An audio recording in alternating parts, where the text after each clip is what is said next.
This week, the cosmic landscape is a potent mix of Saturnian discipline, which don't we love that? Saturn is moving into Pisces today. Mercurial introspection, because Mercury is entering its shadow phase before it goes retrograde on the 17th, and Pluto-Neptunian transformation. So let's talk about how we're going to consciously navigate this. So Saturn is entering Pisces. This is about surrender and structure.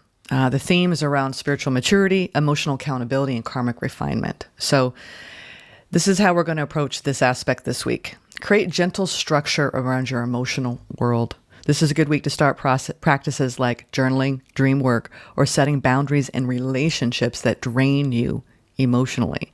Let go of what's not working, spiritually or psychologically. Saturn rewards conscious detachment from outdated fantasies or escapism. Commit to your intuition. Pisces is water. Saturn is earth. Combine feeling and form.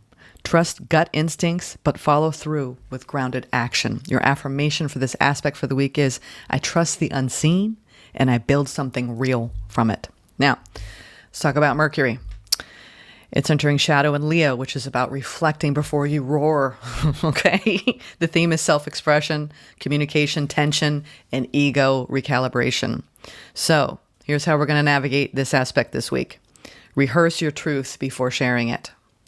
Leo energy is bold, but Mercury's shadow means wires could get crossed. Think twice, speak once. Avoid impulsive decisions or declarations. If it feels reactionary or emotionally charged, sleep on it.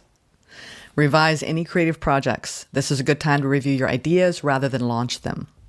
Be mindful of pride, especially in conversations. It's easy to misunderstand someone's tone this week. All right, keep that in mind. And also, we get those text messages and you're reading between the lines, so just be careful. Your affirmation this week around this aspect is, I communicate with clarity, not with ego. Now, the last aspect I want to talk about is Mercury opposing Pluto, truth bombs and mental detox. The theme is truths emerge, shadow thoughts surface, compulsive thinking. Here's how we're going to navigate this one. Let uncomfortable truths come up. I know it's uncomfortable. Don't repress. Journaling or inner dialogue can help release mental pressure. Avoid power struggles or mind games. If someone is trying to dominate a conversation, disengage and return later with calm clarity. This is an excellent week for therapy, energy healing, or shadow work. The pro tip with this one, Mercury-Pluto can feel mentally intense. Take breaks from screens, mute news alerts, and sit with silence to clear psychic clutter. The affirmation is, I welcome truth as a path to freedom. You know what? I also want to talk about, I wasn't sure, but I didn't want to, go so deep into the astrology, but I want to talk about this Neptune-Pluto alignment, which is the end of illusions and the birth of power. The theme is around deep healing, emotional sovereignty, and soul reinvention. How to navigate this. Reflect on what illusions or roles you've outgrown. This feels like the pulling the lens back and looking at everything this week from this eagle's perch that we often talk about with being the observer.